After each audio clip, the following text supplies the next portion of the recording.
When the internet began, bulletin board services, or BBS, became the first online communities of the so-called information superhighway. Using their phone lines, people logged in from all over America to talk about sports, games, movies, and on one BBS in particular, share their ghost stories. Over time, those communities all went dark, except for one lone server that continues to operate somewhere in an unknown part of Pennsylvania's Rust Belt. A relic of the 1990s, veiled in mystery, it is a digital archive of humanity's strangest encounters with the unknown, as told by the people who experienced them. My name is Brandon Schexnayder, and you are listening to Fear Daily. Subject: The Goat. User: M146JD. Posted April 4th, 1998. I've worked my family's land outside Jasper since I was strong enough to carry a feed bucket. 43 now, never left for long, tried the city for a year once, couldn't breathe right. I came back when Mama died to take care of the place and help with my father, who started getting forgetful. These days, he mostly sleeps or sits quiet in the front room. Parkinson's and dementia have taken most of him. We've got 32 acres, pine, scrub, and pasture. I keep it up best I can, at least part of it for hay and sell firewood in the winter. It ain't much, but it's ours. Well, last Tuesday, I saw an eerie-looking goat out by the edge of the pasture. It was dark, but not just dark. It was black, the kind of black that swallows light. From a distance, he looked like a shadow that forgot to lie down. Big-bodied, broad-shouldered, with long, curved horns the color of wet stone. No collar, no tag, just standing still, staring right at our house. Now, I've seen goats wander before, mostly from busted fences on neighboring properties, but this one didn't act right. He didn't run when I came close, didn't blink. He just stood there chewing real slow, like I wasn't even real.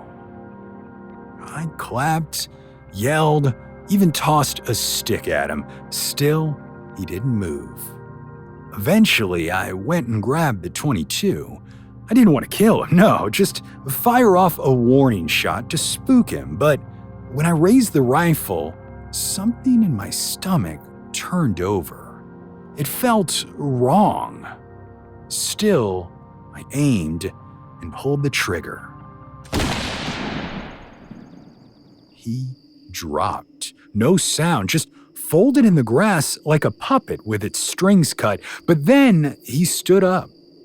Not fast, not slow, just rose like he hadn't been hit at all.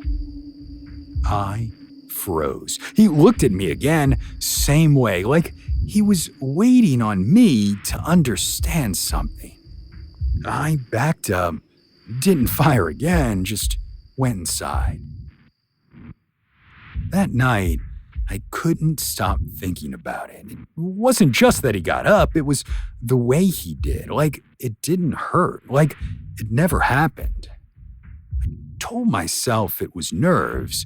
I'd missed, ricochet maybe. I checked the rifle the next morning even, chambered fine. It was a clean barrel. Yet, when I went and looked, he was back in the same spot, still as a fence post, that same impossible black, like he'd been cut from coal and stitched into the world by mistake. I left him alone this time. Later that evening, I sat with my dad for supper. He's not lucid much anymore, but sometimes you can still reach that part of him that remembers. I told him about the goat. At first, he just blinked, kept chewing, Then he set his fork down. "What color?" he asked. "Black," I said. "Big, solid black." His mouth moved a little, but he didn't speak, just nodded slow. I asked him what was wrong. He looked me dead in the eye, clearer than he had in weeks, and said, "You don't shoot the black one." I felt a chill roll through me. Then he pushed his plate away, said the last time a goat like that showed up, the McCrae boy drowned. I figured he was just slipping away again and told him not to worry about it, but he got angry, real angry, the way he used to do back when I was little, slapped the table and said, "Don't dismiss this boy. You think just 'cause it's a goat it don't mean nothing? I saw it with my own eyes, and so did your granddad." I was in shock. But then he told me the story. He said in 1961, a black goat appeared in the same spot out by the pasture. No one knew where it came from. Grandpa saw it first one morning before church, and he too took a shot at it. He missed, or maybe didn't, but the goat dropped, then stood back up. A week later, the McCrae boy, Ricky, went missing from the swimming hole. They found him 3 days later downriver, face down, one arm gone. Sheriff said it was probably a gator, but Daddy said folks whispered otherwise. They said it was the goat. Said seeing it was a sign, that it marks something. Death coming or some kind of reckoning. Daddy never saw it again after that, at least not until now. I didn't know what to say. So that night, I walked the property line with a flashlight just to see if I could spot it again.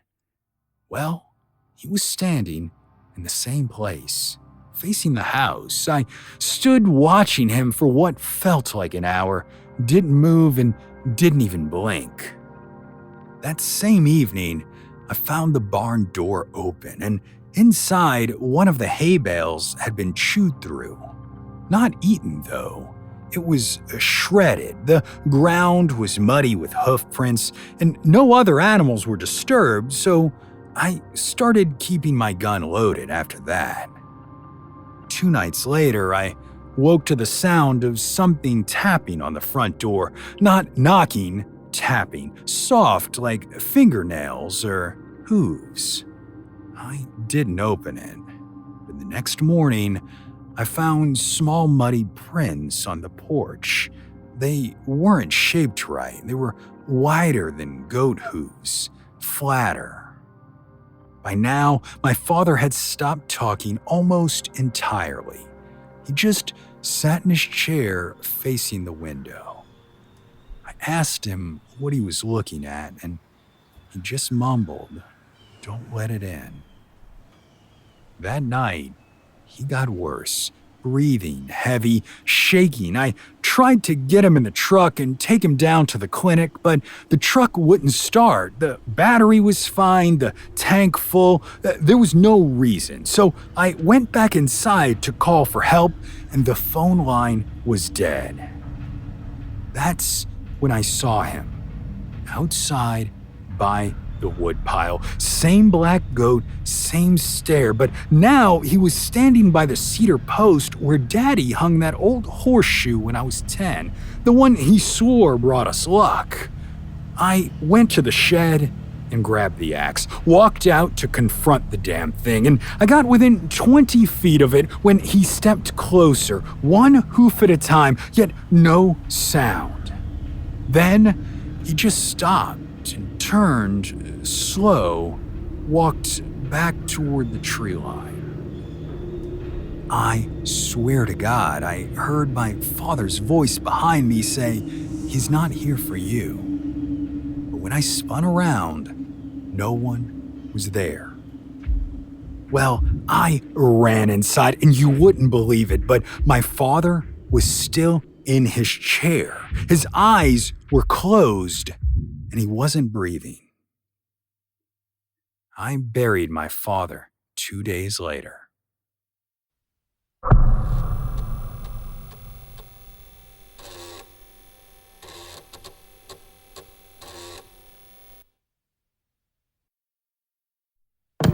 Subject, Larchmont Lane. User, Span01. Posted, January 15th, 1997. You know the kind of place I'm talking about. Rows of cookie-cutter houses with vinyl siding and two-car garages where every mailbox looks the same and every lawn's got those plastic flags that bloom up around the 4th of July like red, white, and blue weeds. Ours was number 212, Larchmont Lane. It was beige, 2 stories, built in '92 like all the others on the block.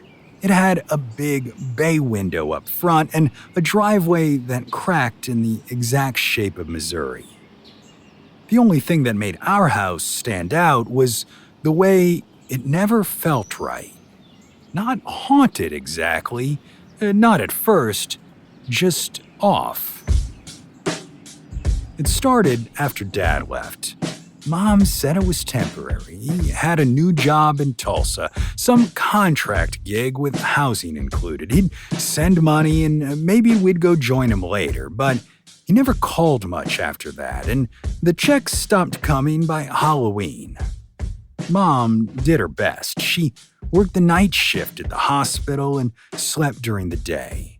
That left me, my little sister Kylie, in the house. And the house never liked being quiet.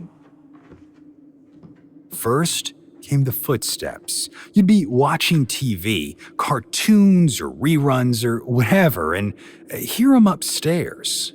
Slow and steady, like someone pacing the hallway. You'd look at Kylie, she'd look at you.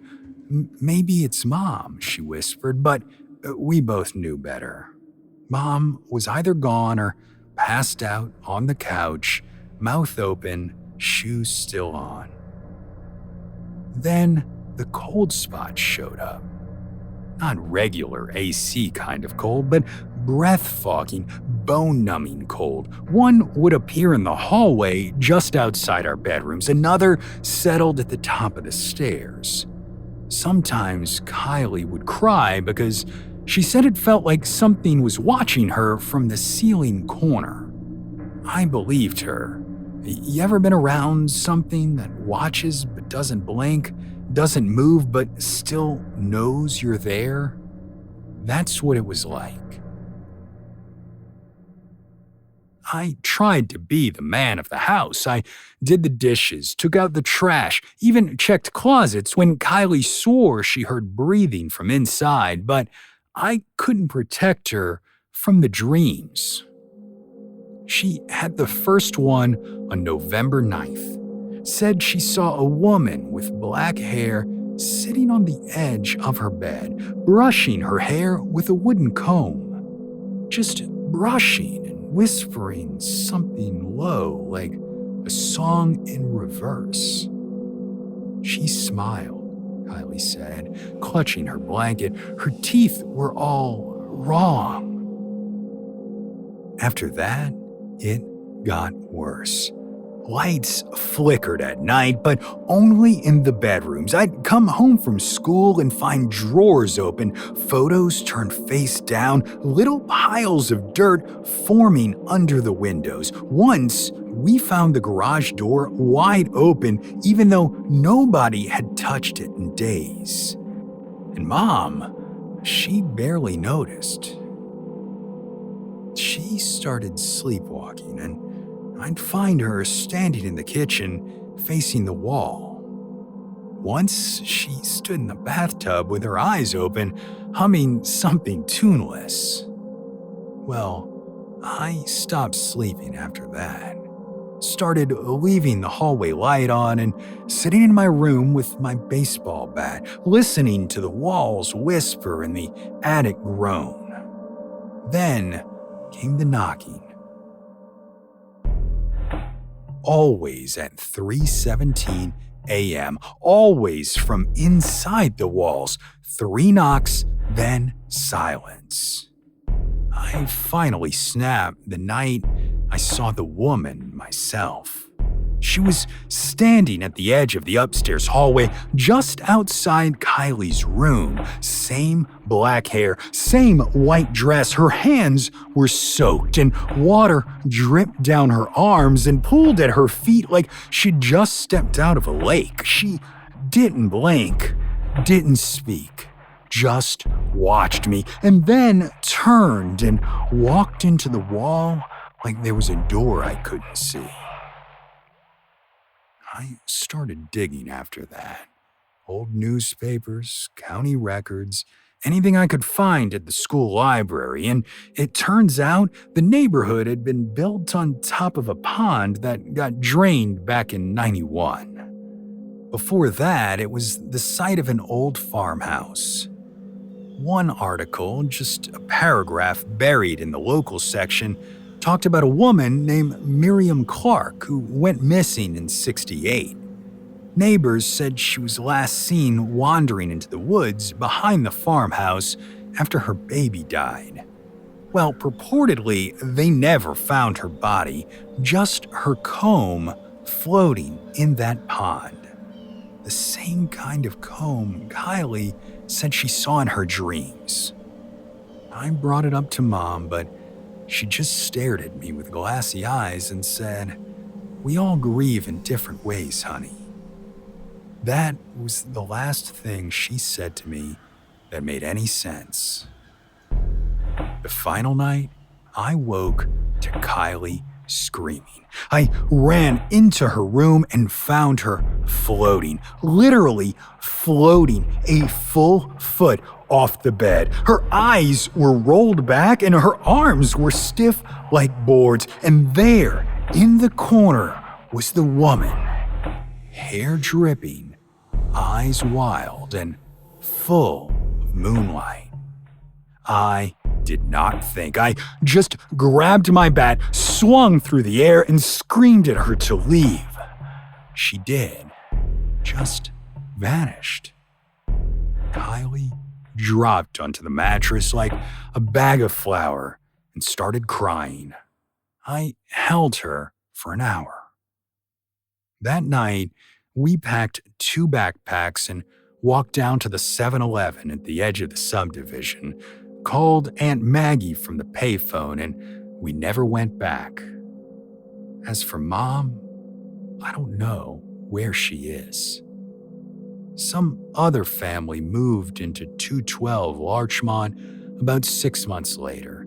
We actually drove by once, and there were balloons on the mailbox, a trampoline in the yard. It looked like they were having a birthday party.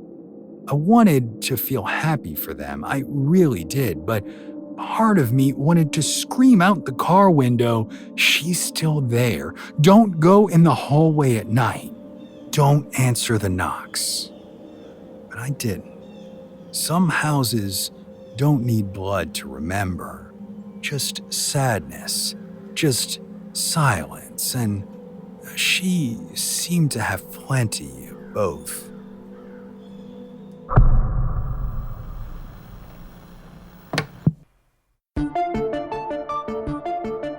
Fear Daily is an independent podcast hosted by Brandon Schexnayder and written by Brennan Storr, with Joanna Smith serving as the consulting editor, audio production by Rachel Boyd, and sound design by Southern Gothic Media. This podcast is a work of fiction. Names, characters, places, and incidents are either products of the author's imagination or are used fictitiously. Any resemblance to actual persons, living or dead, or to real events or locations, is entirely coincidental. Ad-free versions of Fear Daily are available now on your favorite podcast apps. For more information, visit feardaily.com. But move fast, before the server goes offline.